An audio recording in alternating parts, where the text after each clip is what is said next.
अस्सलाम वालेकुम स्टूडेंट्स। उम्मीद है सब के सब खैरियत से होंगे। अच्छा, तो आज का जो टॉपिक हमने कवर करना है वो है जी income statement, retained earning statement and classified balance sheet. तो ये तीन टॉपिक्स जो हैं वो आज हमने कवर करने हैं।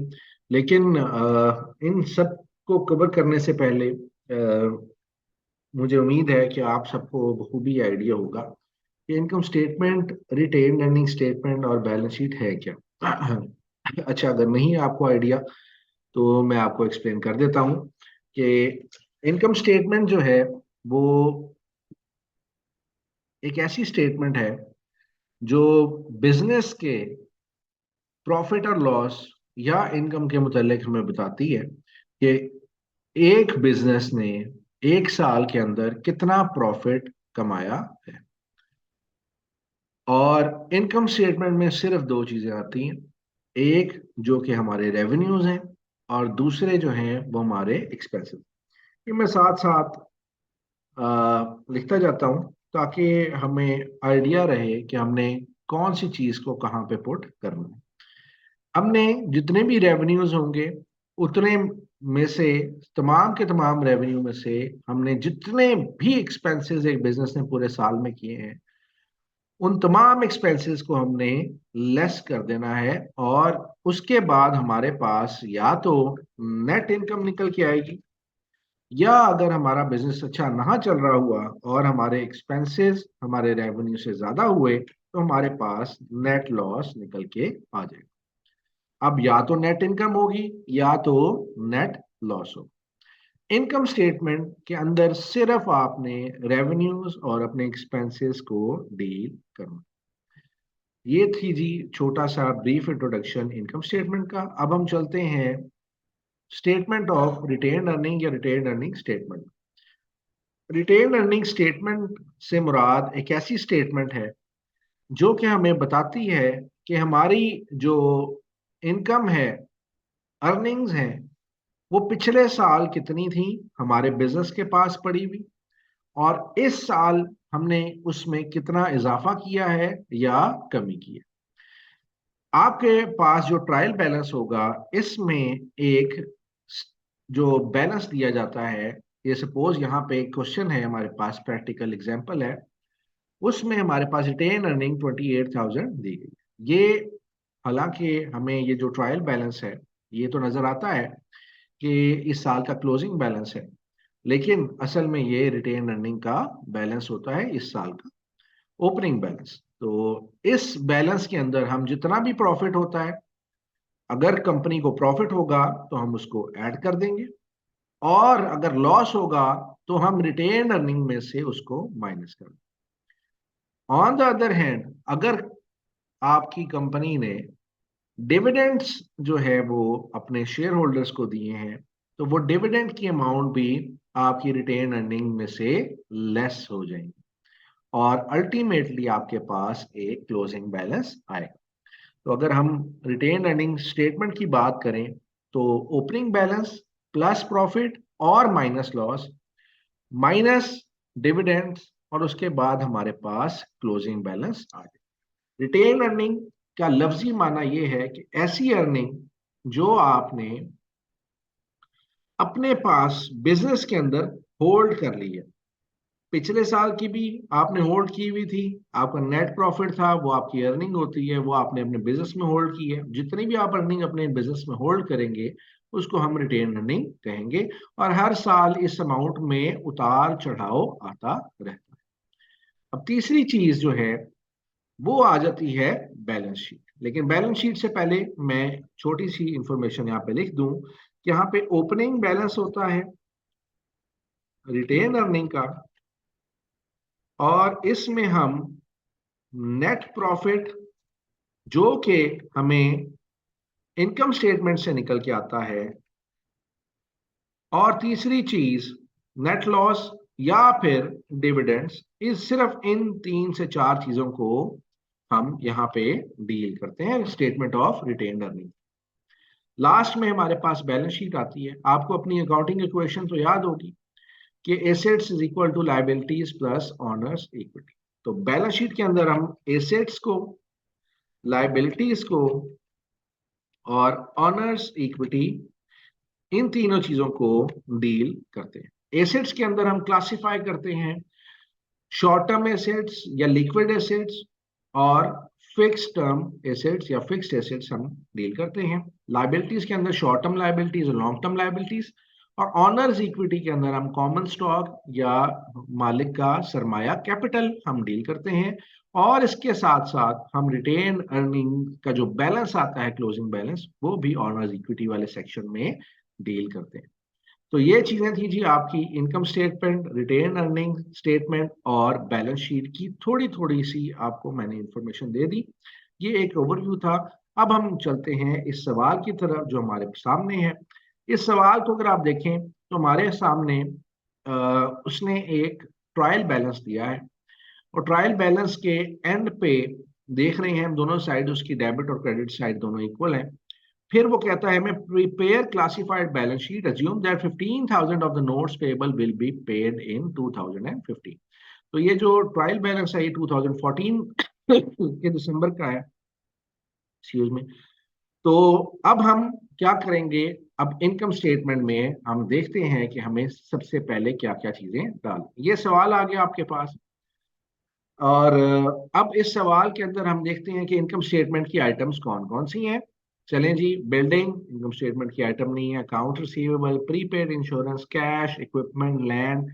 इंश्योरेंस एक्सपेंस जो है ऑब्वियसली एक एक्सपेंस है, तो ये एक इनकम स्टेटमेंट में आइटम आ जाएगी। तो अब हम देखते हैं जो जो आइटम्स आ रही हैं इनकम स्टेटमेंट में, मैं उसको येलो करता जाता हूँ। ये देखें जी, डेप्रिसिएशन एक्सपेंस, ये भी इनकम स्टेटमेंट की आइटम है, तो इसको भी मैंने येलो कर दिया। इंटरेस्ट एक्सपेंस, इसको भी मैंने येलो कर दिया। और उसके बाद दूसरी साइड पे देखता हूं तो कॉमन स्टॉक है, रिटेन अर्निंग है, एक्यूमुलेटेड डेप्रिसिएशन है, अकाउंट्स पेएबल है, नोट्स पेएबल है, एक्यूमुलेटेड डेप्रिसिएशन है, फिर इंटरेस्ट पेएबल है, और फिर सर्विसेज रेवेन्यू। आपको बताया था मैंने कि सर्विसेज रेवेन्यू से इनकम स्टेटमेंट का आगाज होता है। तो सर्विसेज रेवेन्यू हमारे पास इस सवाल के अंदर 19,180 है।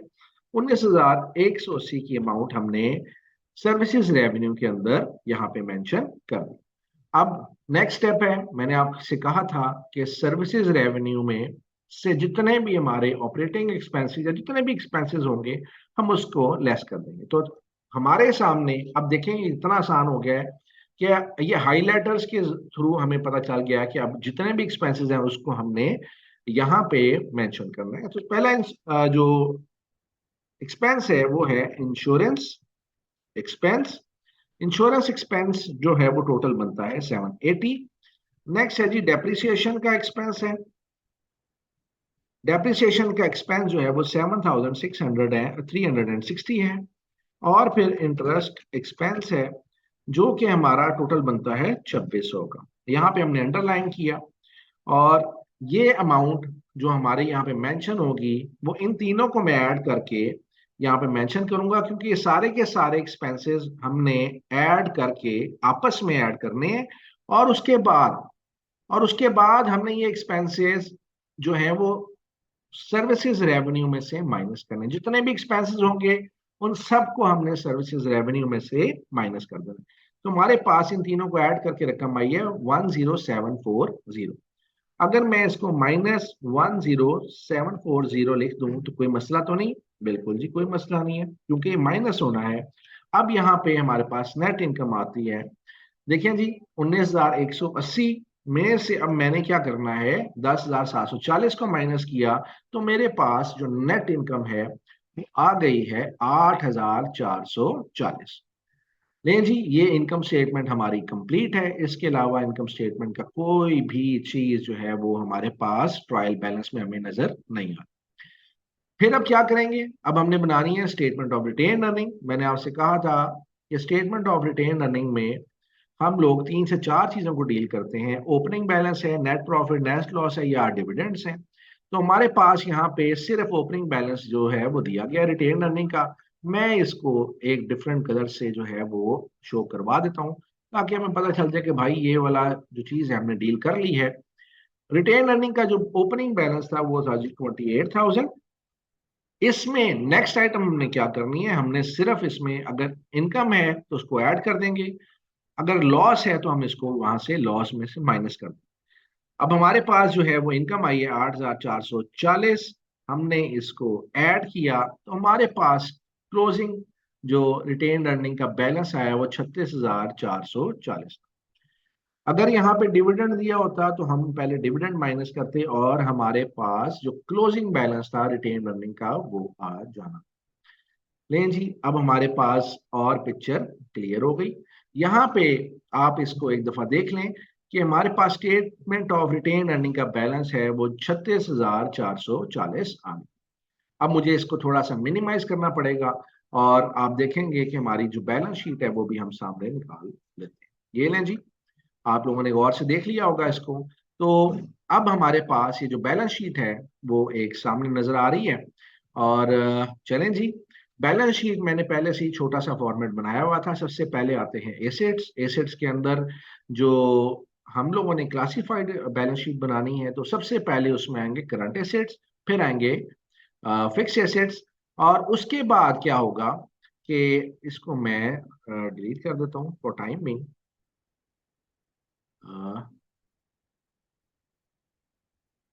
36,440 ये बैलेंस हम याद रखते हैं जी।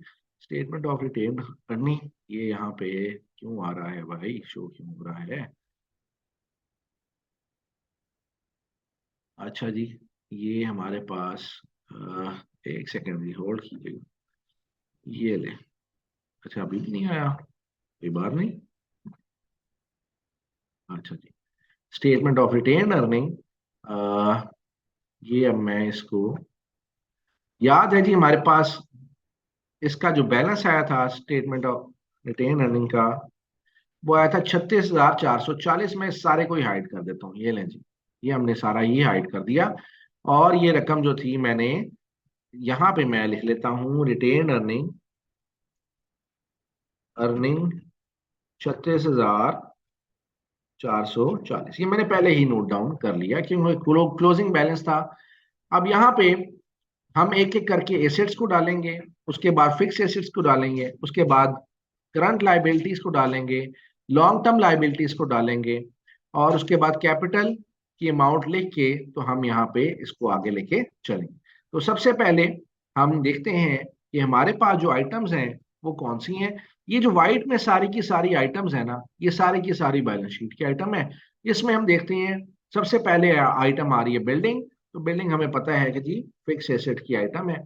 तो हम क्या करेंगे जी, बिल्डिंग यहाँ पे मेंशन मैंने कर दी। चले मैं बिल्डिंग से स्टार्ट करता हूँ। ये लें जी बिल्डिंग, और बिल्डिंग का जो टोटल आया है वो 12 लाख, सॉरी 1,28,000 आया है। ये मैंने अंदर मेंशन किया। उसके बाद सेकंड आइटम है अकाउंट्स रिसीवेबल की। अकाउंट्स रिसीवेबल जो है वो आ, है जी हमारा करंट एसेट, और करंट एसेट में मैंने इसको मेंशन कर दी। फिर हमारे पास प्रीपेड इंश्योरेंस आती है।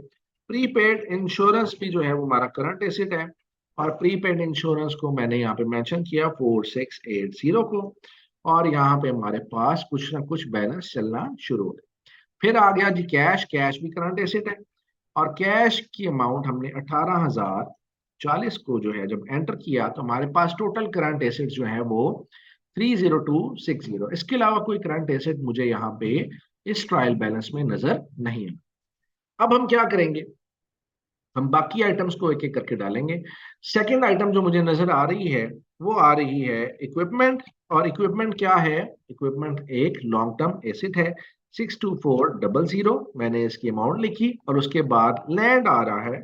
लैंड जो है सबसे ज्यादा फिक्स एसेट है, और ये है 674, सॉरी 67000। ये ले जी अमाउंट मैंने लिख दी है। और ये मैं थोड़ा सा इसको वर्किंग यहाँ पे कर रहा हूँ ताकि हमें आइडिया हो कि हमें क्या क्या करना है।